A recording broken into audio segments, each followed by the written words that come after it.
Épître de Jacques, chapitre 1. Jacques, serviteur de Dieu et du Seigneur Jésus-Christ, aux 12 tribus vivant dans la dispersion. Salut. Prenez de très bon cœur, mes frères, toutes les épreuves par lesquelles vous passez, sachant que le test auquel votre foi est soumise produit de l'endurance. Mais que l'endurance soit parfaitement opérante, afin que vous soyez parfaits et accomplis, exempts de tout défaut.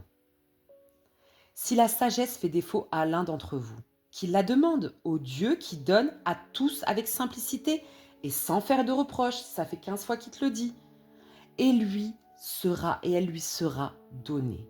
Mais qu'il demande avec foi, sans éprouver le moindre doute, car celui qui doute ressemble à la houle marine que le vent soulève, que ce personnage ne s'imagine même pas que le Seigneur donnera quoi que ce soit à un homme partagé, fluctuant dans toutes ses démarches.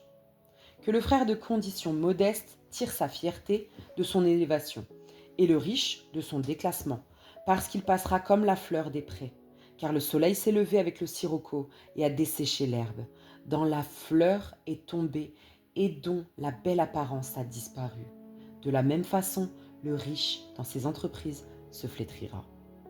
Heureux l'homme qui endure l'épreuve, parce qu'une fois testé, il recevra la couronne de la vie promise à ceux qui l'aiment. Alléluia. Que nul, quand il est tenté, ne dise « Ma tentation vient de Dieu », car Dieu ne peut être tenté de faire le mal et ne tente personne.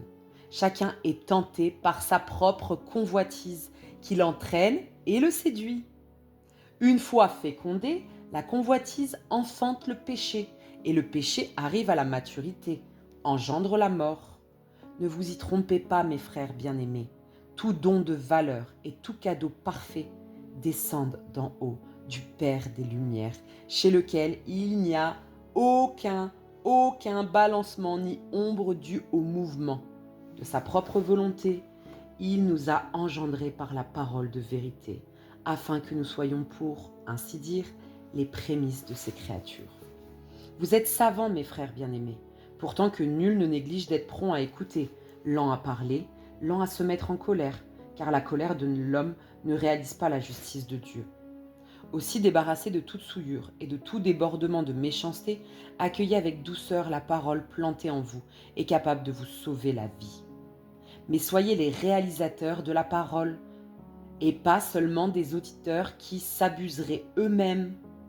En effet, si quelqu'un écoute la parole et ne la réalise pas, il ressemble à un homme qui observe dans un miroir son visage, qu'il a de naissance, il s'est observé, il est parti et il a tout de suite oublié de quoi il avait l'air.